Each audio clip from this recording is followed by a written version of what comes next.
HoopsOnLane.com Fan Podcast, Episode 69, NCAA Gonzaga Pregame. Hoops on Lane Fan Podcast is sponsored by About Face Cosmetic Therapy Center, because basketball season is also laser hair removal season.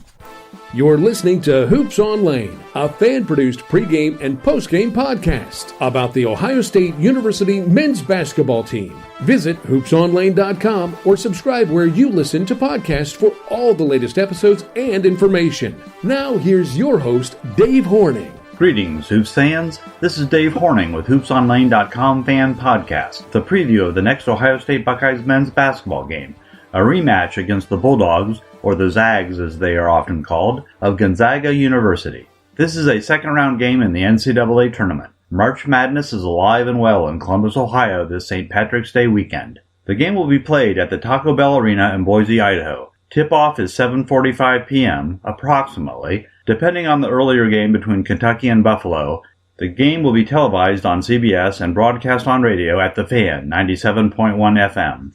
About a year ago, the Gonzaga Bulldogs were the team that played the University of North Carolina Tar Heels in the NCAA National Championship final game, losing on April 3rd by a score of 65-71. The Bulldogs are bringing back just two starters from that championship game starting lineup. Number 3, 6'9" senior forward Jonathan Williams, their leading scorer, and number 13, 6'3" junior guard Josh Perkins, their assist leader and the player who lit it up against the Buckeyes in November. The rest of the starting lineup will be number 33, 6'10" sophomore forward Killian Tilly, number 24, 6'6" freshman forward Corey Kispert, and finally number 0, 6'4" senior guard Silas Nelson. Watch for these subs: number 24, 6'8" sophomore forward Rui Hachimura from Toyama, Japan, and number 23, 6'5" freshman forward guard, and number 23, 6'5" freshman guard Zach Norvell. The Bulldogs, or Zags as they are more commonly called, are a very well-balanced scoring team, with 5 players averaging in double figures and a 6th, Silas Nelson, averaging 9.4 points. That's almost 6 players a game averaging double figures. Very impressive. The height on their front line is also very impressive, going 6'10", 6'9", 6'6", or 6'8", and with guards that are 6'5", 6'4", and 6'3". Their record of 31 wins against 4 losses is also very impressive. But the team rankings website of all 351 Division I men's basketball teams is not impressed with the Zags. They are ranked number 21, and Ohio State is ranked number 20. And the NCAA Tournament Committee has made them a number 4 seed to Ohio State's number 5 seed. These teams are closer in ability than I expected or would have guessed. The teams played earlier this season on November 23rd as part of the PK80 Classic, a tournament that was set up to celebrate Nike founder Phil Knight's 80th birthday. The game was played after Thanksgiving and after midnight, so there probably weren't many Buckeye fans watching that late at night. It was essentially an away game. Gonzaga University is located in Spokane, Washington, and that game was played in Portland, Oregon, a West Coast-friendly crowd. But the Buckeyes came out strong early in that game, leading 14-10 after the first 5 minutes, and 25-24 after the first 9 minutes. Musa Jallow had started the game and was playing great. He made 2 of 3 3-point shots in those first 9 minutes and added a dunk, but he would not score again the rest of the game. Caleb Wesson started for the Buckeyes because the regular starter back then, Micah Potter, was injured and could not play and did not play the entire game. At the 7:48 mark in the first half, Caleb Wesson made 2 free throws to bring Ohio State to within 2 points, 31-33. However, the Buckeyes did not score again the rest of the first half, going cold and missing all 9 of their remaining shots that half. It wasn't until 2 minutes into the second half that Ohio State scored again, and by then, the score was Gonzaga 47, Ohio State 33. Gonzaga just steadily pulled away with excellent shooting, making 19 of 28 2-point shots for 68% and 12 of 25 3-point shots for 48%. Gonzaga's Josh Perkins was great from the 3-point line, taking all 9 of his shots from behind the 3-point arc and making 6 of them.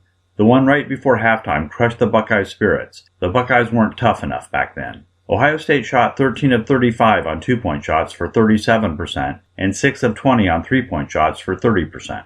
Keita Bates-Diop was held to just 7 points and spent a lot of time that game playing center. Keita attempted only 1 3-point shot. He was just not ready for prime time, not ready to be the team leader. Gonzaga played zone defense against the Buckeyes. Will they do that again on Saturday night? Ohio State's starting lineup back then featured Musa Jallow starting at guard and Cam Williams coming off the bench. So this Buckeyes team has changed a lot since last November. But Gonzaga has changed and improved also. especially with their forward Rui Hachimura coming off the bench and averaging in double figures now.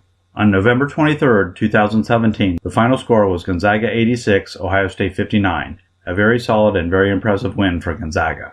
Gonzaga has impressed ESPN's bracketology expert Joe Lunardi, who when assessing Gonzaga's chances in the NCAA Tournament started right out saying that he expected them to beat number 1 seeded Xavier in the Sweet 16 game, skipping over entirely the first 2 games. He didn't even mention these first 2 opponents. Lunardi went on to pick the Zags beating North Carolina in the Elite 8 game and advancing to the Final Four. What a setup. I think Gonzaga may have been a little overconfident going into this first game, especially if they listened to Joe Lunardi's forecast.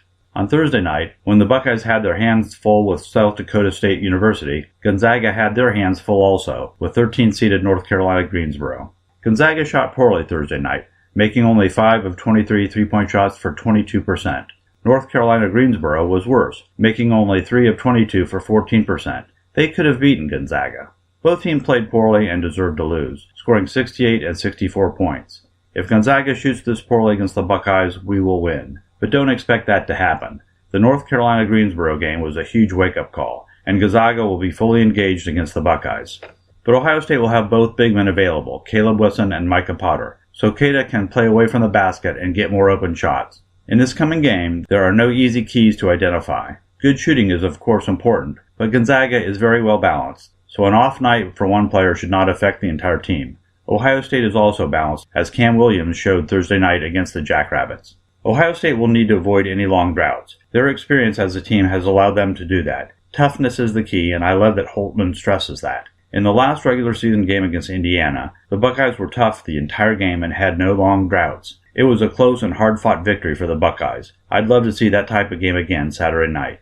Ohio State's starting lineup will be number 34, 6'9 freshman center Caleb Wesson. Number 33, 6'7 junior power forward Keita Bates-Diop, the Big Ten Player of the Year. Number 15, 6'2 senior shooting guard Cam Williams. Number 3, 6'1 junior shooting guard or point guard C.J. Jackson, the Buckeyes' leader in assists this season. And finally, number 1, 6'4 senior Jayshawn Tate, point guard or small forward, the heart and soul of the team who does it all for the Buckeyes.